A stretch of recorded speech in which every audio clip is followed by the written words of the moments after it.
Hello?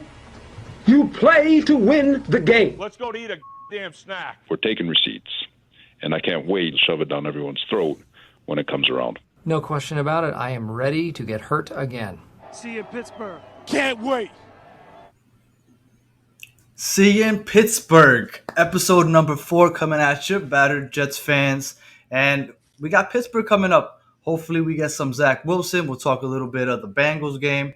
And I got, as usual, my co-host, Manny, here with me. How you doing, Manny? I'm doing amazing, bro. I'm doing amazing. It was a tough watch seeing the all 22 for your game. But we'll obviously get into that in a second. But, you know, I always expect you to one-up me. I would say that you've done a good job of doing that now, with what we're about to do. When I said, hey, grab yourself a good fan, you didn't have to go all out. And I think that's exactly what you did. I got the fan.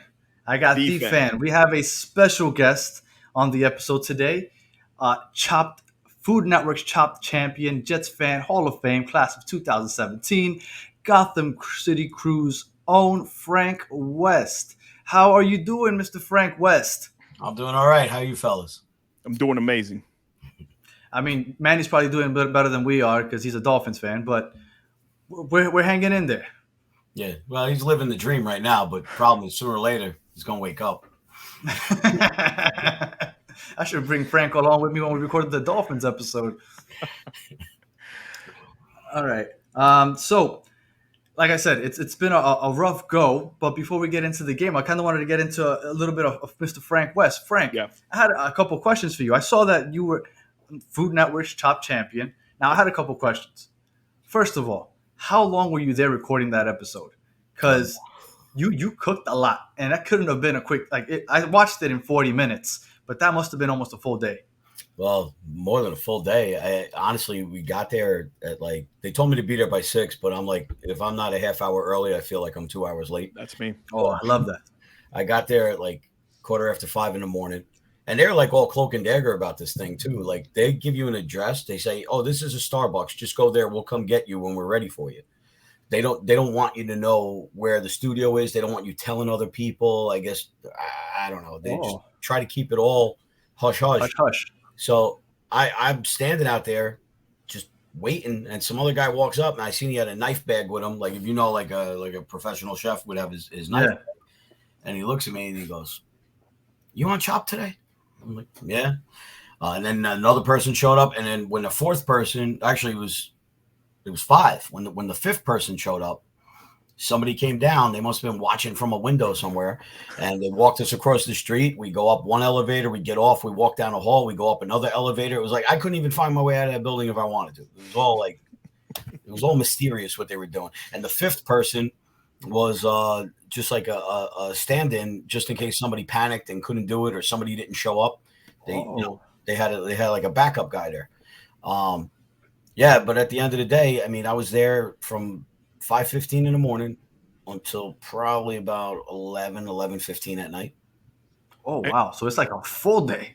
Oh, yeah. They're not fooling around, because the cooking portions, when they give you 30 minutes on the clock or whatever, that's it. There's no fooling around with that. They don't give you extra time or anything. It's legit, to the minute. That clock is real. When it starts ticking, game on.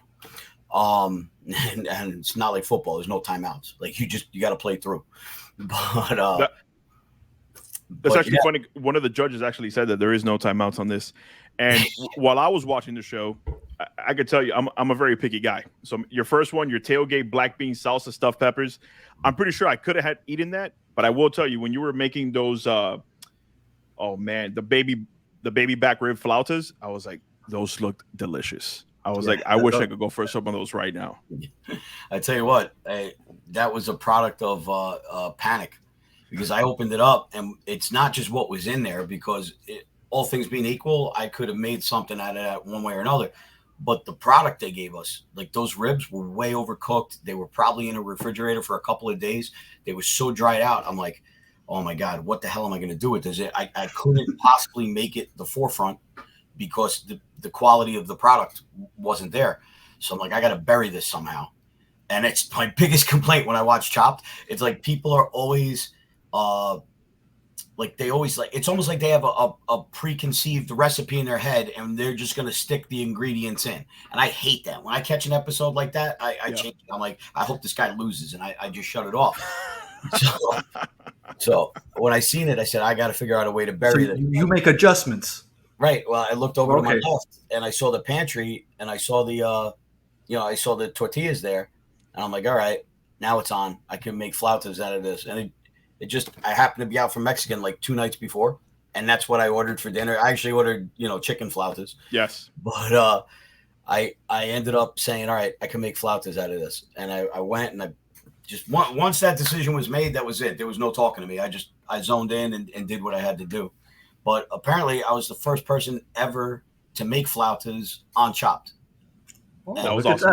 That kind of you were season 31. I'm surprised. Yeah. So they were impressed by that, and then the rest is history. So the Detective, Hall of Fame fan, Chopped champion, and I want to say, how often do you call yourself the Asphalt Sheik? Is that like an often name that you use a lot? That was another like panic moment. Like they asking me questions that I wasn't prepared to answer. It's a good one though. It's a good one. I'm not complaining. That was a great name. A great answer. So they were like, how would you describe your food?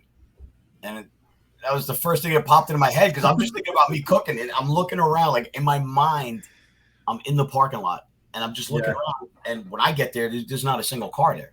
And all I see is asphalt for like miles, whatever, half mile away. It's just solid blacktop. Asphalt Chic. I don't know. I loved it. So real quick, back to the Jets. So you've been a Jets fan all your life, I'm assuming. Yeah, I can't remember. And I probably sound like a broken record to the people that know me. My mom's working theory is since I could crawl, my favorite color has been green. Okay. I always gravitated towards things that were green. And then by the time I started watching sports or whatever, just seeing them on TV, I always was attracted to the Jets. I guess it's a green thing, but I'm not going to fight it. The picture I have of you is you yelling, and was it Garrett Wilson or Jermaine Johnson's face? But you were at the draft, and you were yelling at somebody's face. It was. I think it was Garrett Wilson. Yeah, and I have that picture. I wish I had it with me so I can show it right now on YouTube. But there's a picture of them too, and you could just see the passion behind your face when we got Garrett Wilson, and that was such an awesome picture. And again, I appreciate you joining us today. No problem. Now, for the unfortunate part, now let's talk some Jets football, which is the tailgate is fun, the hope is fun. It's all fun until those 60 minutes when we actually watch the team. And I really was expecting more this year. But, I guess with our circumstances, with Joe Flacco starting and offensive tackles and whatnot, I guess I shouldn't expect too much just yet. But I kind of wanted to get your feel for it, Manny. How are you seeing from an outsider's perspective? How are you viewing the Jets right now? Well, first of all, you're putting it mildly, saying that you were expecting more because we don't have to have the conversation in front of Frank, but you were way more optimistic than that. No. I'm sorry, Frank. I am not a crazy person. All I told him was by December I wanted to be in the hunt. That's my goal. Give me some little playoff little bracket. December. What teams are in the hunt? He said the Jets were going to be there. That's what I want. Give me that this season. That's my goal, or my hope. That we are in the hunt. Give me some meaningful football and Christmas, and that's it. And then I'll take it as a W this year. My rebuttal to him was meaningful is seeing what you got in Zach Wilson, seeing your team, this young team, get built together and see what they could potentially be. I thought he was a little ahead of himself, but I've said some outlandish stuff too on my show. So by all means, I'm not going to critique him for it. But from an outside perspective looking in, Danny, you saw that I picked the Jets to win this game. Yes. I thought that they were there for the taking, and my ultimate reasoning for that, Frank, was you can't give up 21 sacks through 2 games, and then my feeling along 13. Sorry, 15. 15. Sorry, 15 sacks 2 games. My ultimate feeling about that was, all right, so we should be somewhere. You guys should have he should be up to 21 by the time you guys are done with him, because I thought the strength of your team is that front four. if I'm going to bank on a strength being on your defense, it's going to be the front four on your defensive line. So for me, when I was watching this game, I was like, how are you guys not getting after him more? I felt like this is the most comfortable he's felt this season, and ultimately not what I expected. Yeah, I agree with you. Both, actually. I don't think we're dead in the water yet. I mean, it's 2 losses. All right, it's September. All right, I could still see this team doing double-digit wins and making it happen. I think our biggest problem right now is the issue that we have at quarterback. He looks like his shoes are made of lead. I think the guy doesn't move at all. He's just locked in there. And I don't want to take anything away from him. The guy was once upon a time, he was the tits. You know what I mean? He was fantastic. He won a Super Bowl down in Baltimore. But I mean, I think the games just passed him by. And I think the reason we signed him, his capacity was supposed to be like an on-field coach. You know what I mean? Sure. A coach that's practicing with Zach Wilson. Unfortunately, we had a bizarre injury happen that put him in the driver's seat for 3 games. It's not the end of the world. At the end of the day, he did pull out that game in Cleveland, even though, you know, I would love to say it was all him, but I'm going to say it was probably 75% Cleveland thinking it was in the bag and laid down. For sure. Just expect the Jets to have that much fight left in them.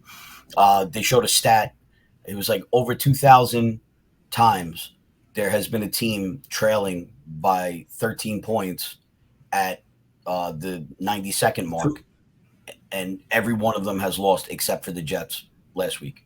So I could give him some kind of credit there, but he put us in that situation because we should have been able to win that game earlier, right? Yeah. It should have never even gotten to that. Same thing with that Baltimore game. We lost that game because of his immobility. And this Bengal game, it was just as much him. This time I'm going to split it between his immobility, some bad decisions. Some of those throws were just, it was despicable. And I don't like doing this because I hate it, and I'll never do it at a game. I hate the boo birds that come out. I am with you on that, Frank. I also hate that. I hate booing. You're not helping the situation.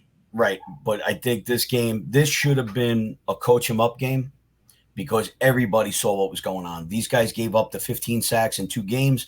We knew where the weaknesses were. It should have just been 100%. Send the big boys up the middle and blow them over. Even if they got a couple of quick passes off and we paid with a 10 or 15-yard gain because, you know, the next level of defense is going to be your corners and maybe some deep safeties. But, you know, just send the linebackers, send the front 4, and just keep knocking them down. And I promise you, by the end of the first quarter, they would have had enough. They would have tried to get the running game going or something because Burrow would have been battered. Quinnen Williams probably felt the same way because he was on the sideline screaming his head off at the defensive coordinator. So, I mean, for a 25-year-old kid, whatever, that's in the thick of it right there while it's happening, to know enough that this is fucked up. We should be doing something different. That's a bit of a problem. So supposedly Quinnen blew up because he didn't want them to send more than 4. He wanted everybody to stay back and defend, and he said that they can get to Burrow with those 4 rushers. And he was upset that they blitzed because it was after they sent 7, and then they hit him for that 56-yard touchdown where Whitehead basically bounced off of Boyd, and Boyd went for 56 yards. So Quinnen Williams blew up because he was upset. He didn't think that it was necessary for them to blitz on that play. Yeah, well, that's confusing to me because I thought he was mad that they weren't sending him help. As you can see, I get so busy on Sundays. Like, I seen him screaming. I was sitting, 40 yards away from him. Yeah. But I don't get all the time in the world to play catch up, being no, for sure. Full time. And the tailgate is another full-time job. I mean, I'll be cleaning dishes Thursday, so there's a lot of work. I don't really get the time to sit down and watch, sports TV or listen to sports radio. It's just constantly moving, but I'm glad you filled me in on that. Yeah. And a couple things. I know that the defense is getting beat up after last week because, I mean, deservedly so. They should have gotten to Burrow a little more. But I do want to preface this by saying the Steelers had TJ Watt healthy when they were getting to Joe Burrow week 1. They played against the Cowboys week 2 against Micah Parsons and and Lawrence on the other side. So they played against some good pass rushes. The Jets should have given more pressure, but everybody expecting the Jets to get 5 or 6 sacks the way the Steelers and the Cowboys got against the Bengals wasn't putting into perspective the fact that the Steelers and the Cowboys have a very good pass rush, and the Jets had a 32nd ranked defense last year. So yes, they should have done more, but I think that they shouldn't get bashed as bad as they are.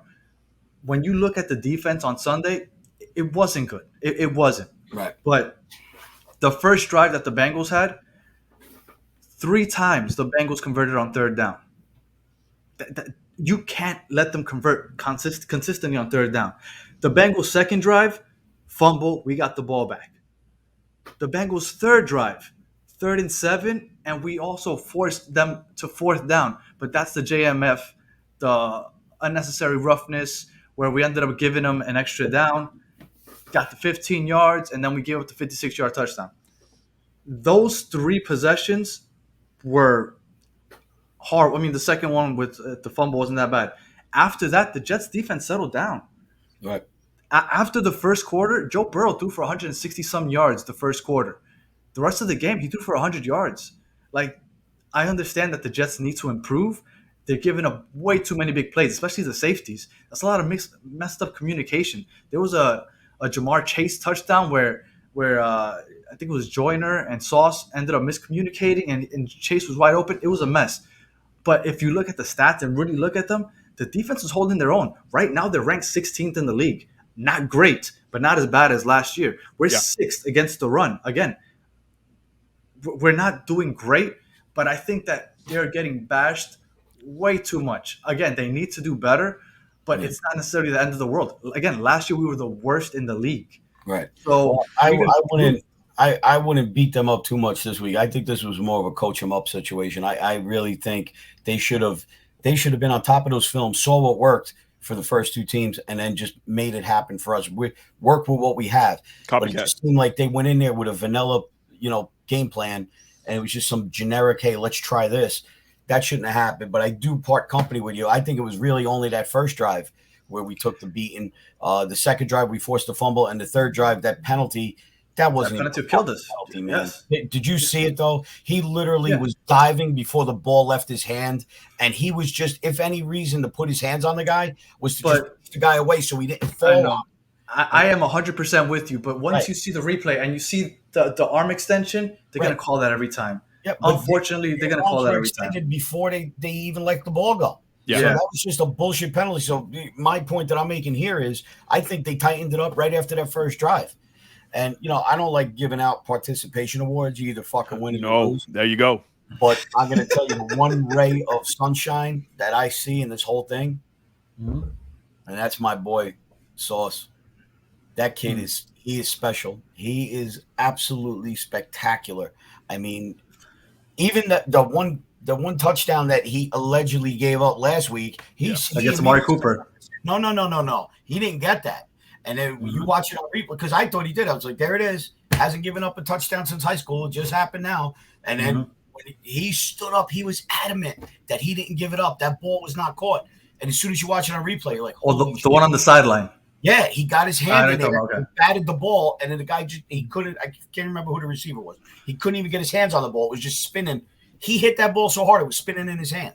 It was, but they did charge him with the Amari Cooper touchdown, so technically he has given up a touchdown because the one where with the blown coverage, they charged it to Sauce. So technically he has given a touchdown now. Unfortunately, if we're gonna go on technicalities, I mean that's just what the stats say. I agree. I thought it was a miscommunication, but I will tell you, when he was defending Jamar Chase on Sunday, Jamar Chase, hands down, top 5 receiver in the league, if not higher, right? Yeah. He was on him 10 snaps, 1 target, no completions. Sauce is the real deal. Oh, no. I got Jamar Chase on my fantasy football team, and I was playing you this week. So trust me, I know that Sauce was doing his thing because he wasn't giving me any points. But so I got your point on who's to blame, but my biggest blame has to be on the statue Joe Flacco. You throw two horrendous picks. Then you also have 3 fumbles that you lost 2 of them. Listen, I told you last week, Danny, I didn't think that if Zach Wilson is even slightly still injured, I wouldn't start him. No. But by God, if he's 100%, get Joe you Flacco gotta out get of him there, out. man. You got to get Joe Flacco out of there. That it was terrible to watch. He for me, he definitely deserves the most blame. And that was another thing I was going to bring up there, but I just started thinking about my boy Sauce, and I got all tears. But You met Sauce, by the way, didn't you? oh yeah, I Didn't you cooked give for him him. didn't you cook for him? He liked my food so much that when the autograph stuff was over, he actually called his mom and put her on the phone with me. I did a video chat with Mrs. Gardner because That's awesome. He, like, I guess on a break, he must have called her and said how much he liked my food. So she said when she moves out here, she wants to come to my house and get a cooking lesson so she can keep her son happy. I said, Nice. as long as you keep him happy, I don't care because he's going to keep me happy. I can guarantee you that. Yeah, for sure. The other point I was going to bring up is, we're like 16th in the league or whatever, but look at the time of possession comparing us to the other 15 in front of us. I guarantee you our boys have been out on the field more than the rest of them. I mean, and it all comes down to Joe. I mean, that's a great point. I'm going to look that up. That's a great point. I mean, I'm not going to be able to do it now, but that's a great point. I'm going to look it up because you're probably 100% sure right on that one. Yeah, I mean, they're just fucking always out there. It's unbelievable. I mean, but with those 4 turnovers, and one of those turnovers to start the second half, we were only down 11 points. We got the ball to start the second half. It was like 10 or 15 seconds into the second half. He turns the ball over inside our own red zone. So the Bengals have to go 20 yards to score another touchdown. That's on the defense, yes, because they scored. We want to keep them out of the end zone. But, man, you can't put that completely on the defense. So, again, our defense isn't where I want it to be. Granted, I understand. But, man, you cannot put all of this blame on the defense. The offense has a lot to do with this. I 100% don't blame those guys. I know a lot of people out there, and that's another reason I try not to listen to too much sports radio or whatever, because these fans are calling in and just busting balls and they're complaining about every little thing. I'm like, just really take it into account. The guy's been out there, 40 minutes out of a 60-minute game, 45 minutes. It's not even like an even split. Forget about it. You want your offense. Do you remember back in the Curtis Martin days? Our offense would be out there for 45 minutes. The other guys' defense is dying. They can't even breathe because they've been out there so long. Just controlled rush game. No, not anymore. Now we're out here getting our asses handed to us. But we don't rush the ball anymore. Like, if you look so far this year, we've had over 200 snaps or offensive plays. 155 of them have been passing plays. 57 rushes. That's not even close to 50-50. And that's what you usually want. You want more or less close to 50-50. 155 to 57. Like, I understand that we're playing catch-up, but this past game, we were only down 13. We were down 2 possessions with a quarter to go. We could still run the ball. Yeah. But you're letting Joe Flacco just fling it all over the place. And I mean, I guess we can get into this. And we have absolutely no offensive tackles. Yeah. That sucks. When you have no offensive tackles and you have Joe Flacco, who is a pocket passer, he needs to have his feet set. If he doesn't have his feet set, he's not going to deliver a good ball. And with that much pressure, he's doing the best he can. I can't blame him either because that's just not who he is. And he kept throwing off of his back foot. He kept overthrowing open players. Like, it was bad. And I to an extent, I feel bad for him. And then last week against the Browns, he didn't look that bad. But it's because I guess we were so worried about Myles Garrett that we had a tight end and a running back helping chip Myles Garrett every play. But this week we said, no, Myles Garrett isn't here. Don't worry about it. We're not going to help. And because they didn't help, Joe Flacco was just getting destroyed. He was. Undoubtedly. He was getting his ass handed to him. And that's why I feel bad blaming him. But at the same time, if he just had a half an ounce of self-preservation, just run away from that big scary guy that's coming to kill you. Just do that.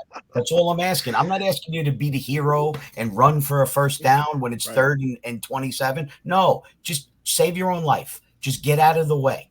If you did that, it probably would have saved us a couple of fumbles. You know what I mean?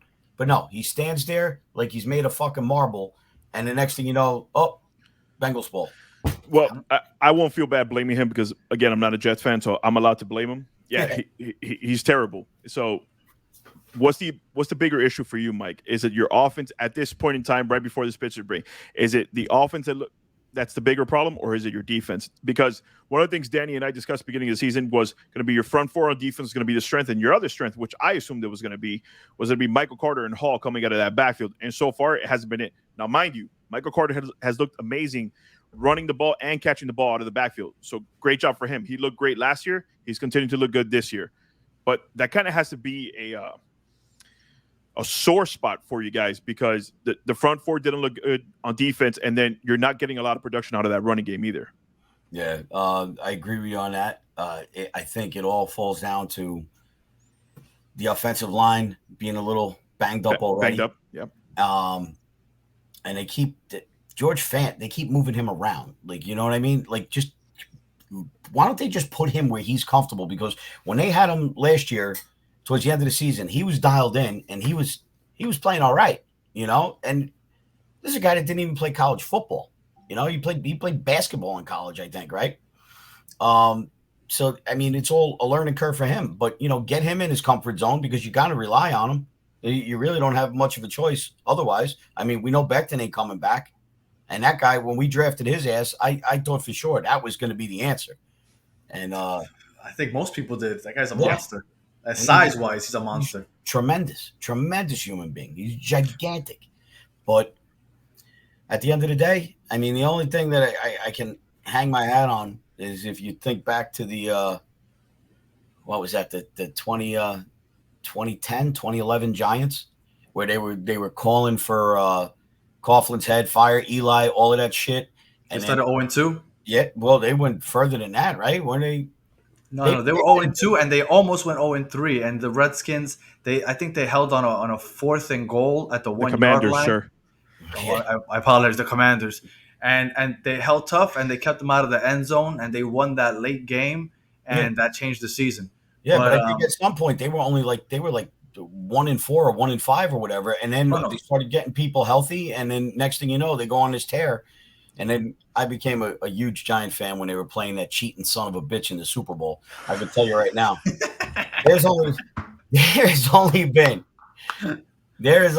3 times where I rooted as hard as I did at a Jet game, and that was twice for the Giants and once for the Eagles. And that damn Philly special damn near had me jump through my ceiling, because I just love looking at his face when he's sitting on the sideline crying, that son of a bitch. Just breaking tablets.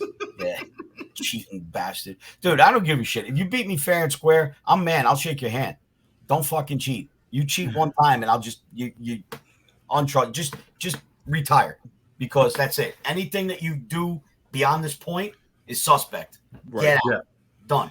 Well, you talking about the Giants and how they started in 2010. Don't forget that the Jets, and was it in 04 or 06 when they started 1-4, and then Herman Edwards came out with his you played away in the game 1-4 turned into a playoff berth. So yeah, I mean, it happens. I tell you what, I remember sitting in the stadium for that one when we're all watching a certain South Florida team was playing, and you know, depending on the outcome of that game, dictated whether or not we could even make the playoffs.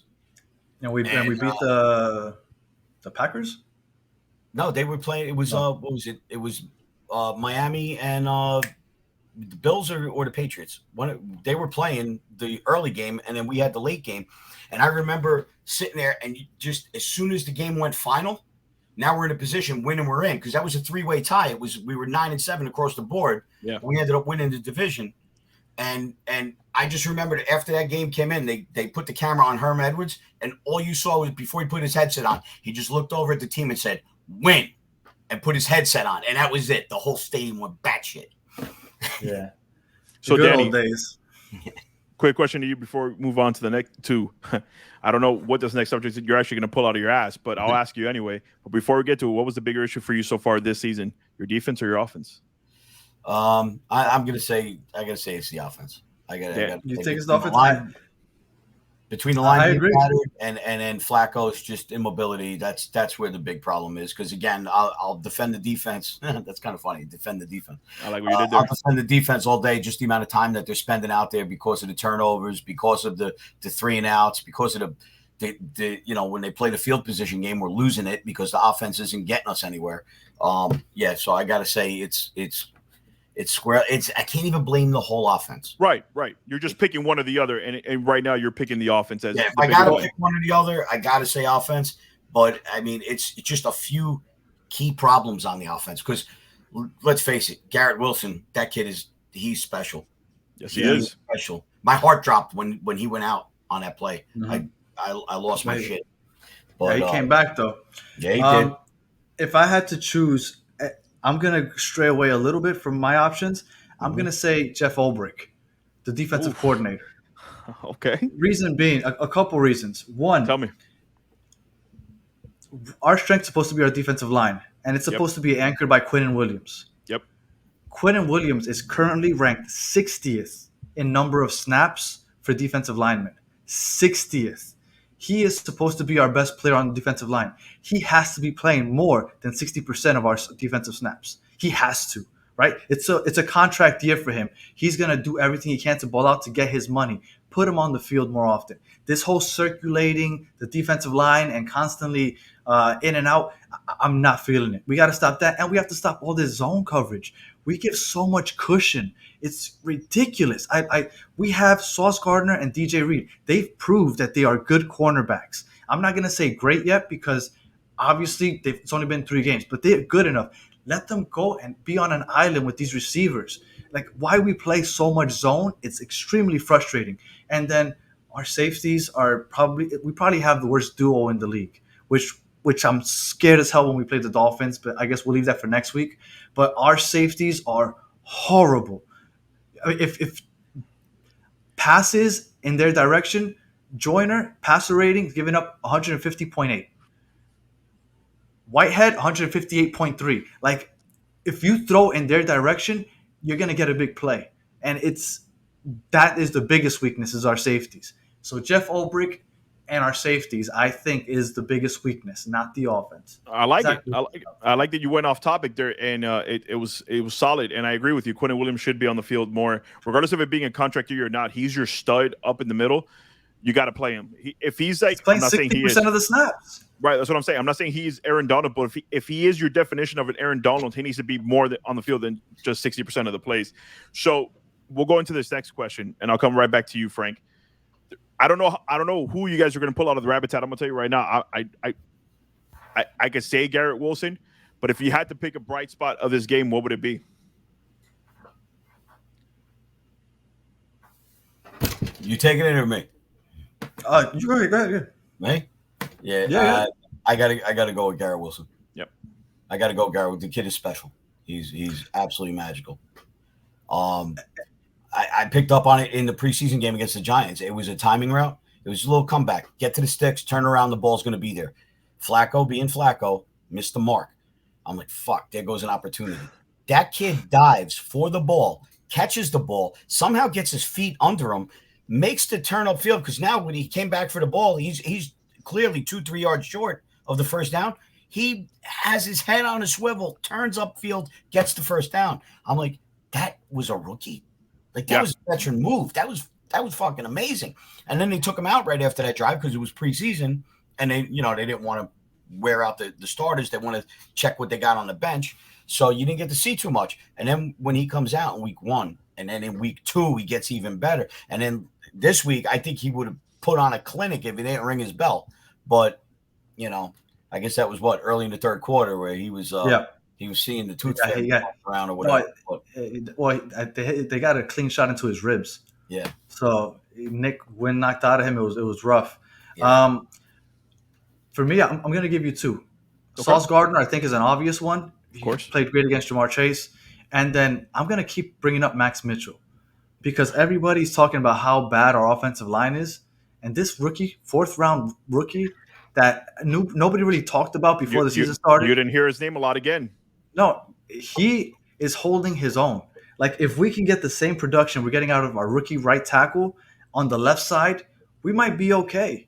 But the left side they're destroying us on the left side and now that George Fent, I don't know if you guys heard, is out for the next 4 weeks. So unless I did not hear that. Yeah, wow. He's out for the next 4 weeks. Well, so unless my idea of getting him comfortable.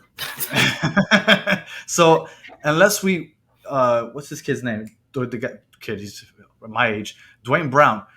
unless our free agent, unless he comes back, which supposedly he could come back this week. Unless he comes back, we're gonna have Connor McDermott out on the left side, and man, that guy's like a turnstile. Like everybody just goes right past him. So we're gonna have to go back to that strategy we had against Myles Garrett because Zach Wilson's gonna have a long day otherwise. But yeah, back to Mitchell. Max Mitchell, I think is really holding his own, and that was a great pickup by Joe Douglas. I wanna throw this one name out there because in the preseason, you picked him. You picked him as the go-to guy that this Jets offense is going to go to, outside of Braxton Berrios, outside of Garrett Wilson, right? Your boy Tyler Conklin showed up again, and you told me this guy is going to be a guy you got to pick up in fantasy. He's going to get good target. He's the better pass catcher at tight end for your team. Another 8 catches, 84 yards. Whether it was a garbage time or not, they keep looking for this guy, and when you look for him, he's catching the ball. He's a safety blanket for sure. The only issue I had with him is that he had 2 big fumbles the first 2 games. But this game, he held on to the ball.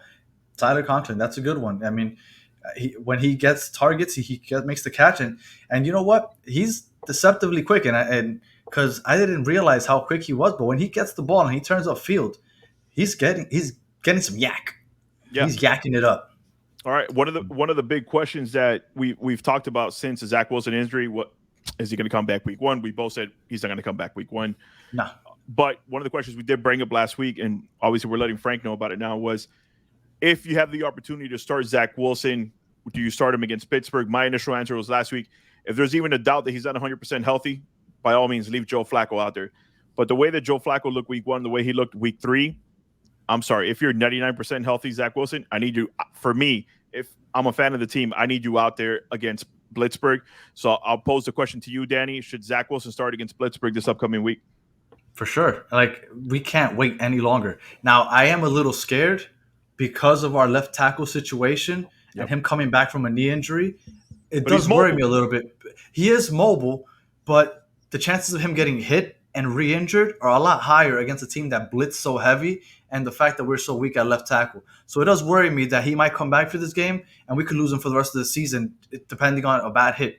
Fair enough. But because TJ Watt isn't there, I feel a little better. Because initially, I remember I told you, I always wanted him to come back week 5 against the Dolphins. I wanted it to be a home game, and I wanted him to stay away from TJ Watt because TJ Watt would hunt them down.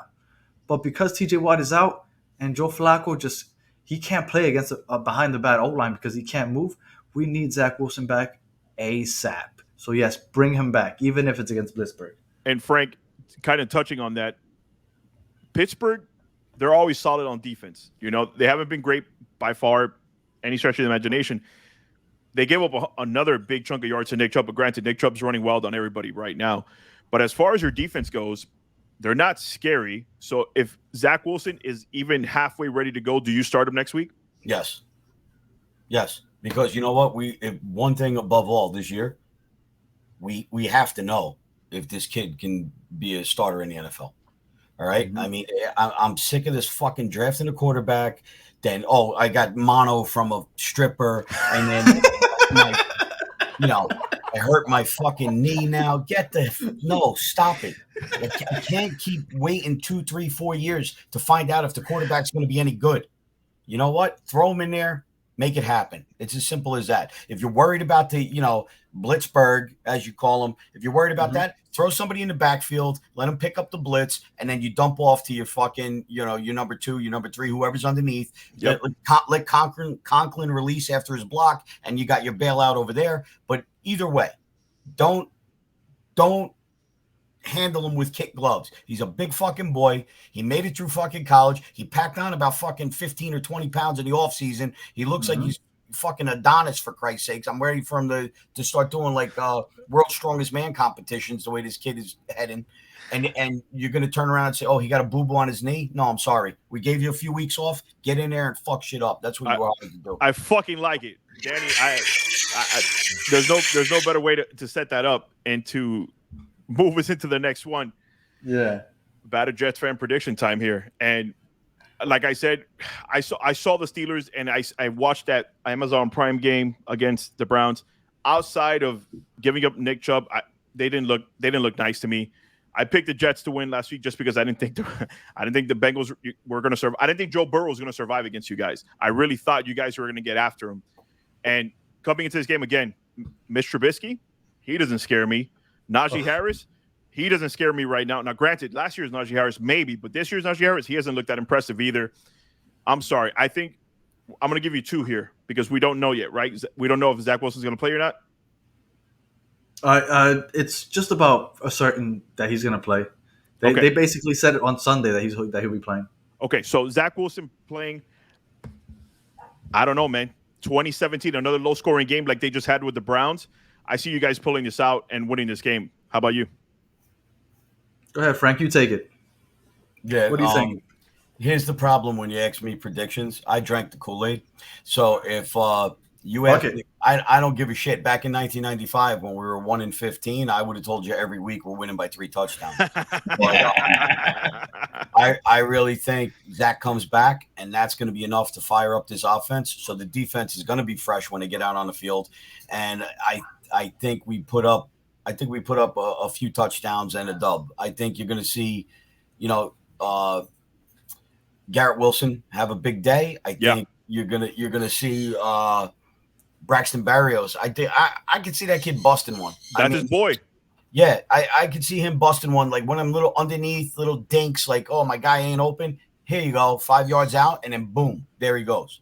I mean, he's a wiry little fuck, Well, thank you. And you know what? That's something that I want to bring up. Why don't we fucking throw screen passes? We have Breece Hall and Michael Carter, which are great with the ball in open field. We have Braxton Berrios and Elijah Moore. We keep throwing to Elijah Moore on the sideline. He is not 6'4". He's like 5'8". He can't win a jump ball. Why the fuck are you throwing out routes to him? You know what he told me and Louis from, my boy Louis from Gotham City Crew, right? We went and met with him over, and he was doing something over in Staten Island. We stopped over there, right? And I brought my son with me.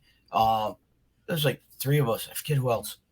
Maybe 3 or 4 of us. I don't remember. All he goes, we walked in, and he goes, let me get a picture of you guys. And he stood up and goes, God damn, you guys look like you should be playing. Look at the size of you guys. Like, he got all excited at how big we were. And I'm like, Jesus, my kid, who I've been telling for the past 7, 8 years, you're too small to play football, was big, almost as big as him. I can't say he was big. He was a little taller. My kid's 5'11", but stature-wise, and I'm like, Jesus Christ.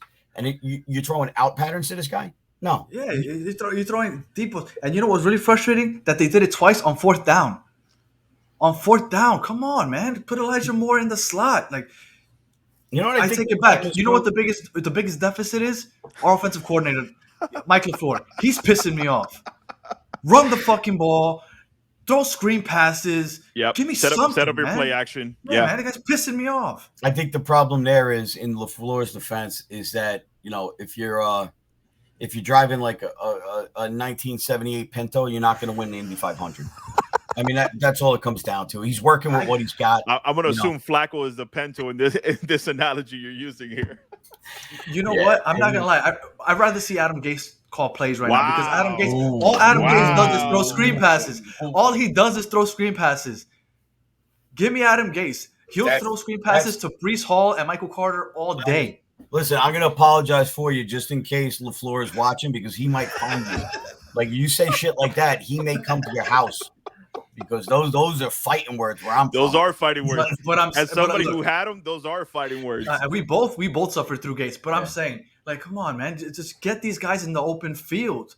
Obviously, Joe Flacco has no time to pass, so just get them the ball in the open field. I agree with Frank. Elijah Moore's speed, Michael Carter, Breece Hall, even Braxton Berrios. Listen, Zach Wilson, Braxton Berrios, even coming from last year, they had a really good, basically, chemistry and connection. Like, he's always looking for Braxton. And granted, you have all the talent right now in Garrett Wilson, but I think that him coming back, that's another level that adds to your offense is the fact that he will throw that. Now, granted, one of the knocks that you've had on Zach Wilson before you give me your prediction, Danny, here is the short passing game. Yeah, he could launch it on the field 85 yards, but his accuracy needed to improve. He bounces those a lot. I'm not sure why. Those short, easy passes, he bounced them a lot last year. But supposedly he worked on it a lot this offseason. So I think that's also going to be a positive. Him playing, granted, it's his first week coming back, but I think even if he does what Frank said, have the tight end in, block, release, boom, there's your option. Have a running back come, chip off the defensive end, boom, there's another option. He may not have Garrett Wilson there to be able to throw the ball down the field the whole game, but if he takes advantage of those dink and dunks, I think it's going to be very positive for you guys. But ultimately, Give me what you got for this week. Well, I played it conservative the first 3 weeks, right? I Yes, thought you we did. would beat the Ravens, but low scoring. I thought we beat the Browns, low scoring. I figured we would lose against the Bengals. I thought we'd look a little better, but I figured we'd lose against the Bengals. But this week coming up, I feel for some reason so optimistic with Zach Wilson coming back and the fact that we're playing against Mitch Trubisky. Yeah. The Steelers are known for their ground and pound, but they don't have one player that's rushed for more than 50 yards so far this year. Correct. Like I feel like the Steelers are finally on the down slope because Mike Tomlin's never had a losing season. I think this might be the first one. I think that all this talk about the defense will finally fire up the defense. And I think they're going to come out and they're going to destroy Mitch Trubisky. And I see it again. I'm not sure why I feel so optimistic because I've been so cautious with my predictions. I feel we're going to score 31. I say 31-17. 31-17. I'm saying it. He called my exact score. Yes, he did. Yeah. He called my exact dude. I shit you not. I was going to take 31-17. Well, okay.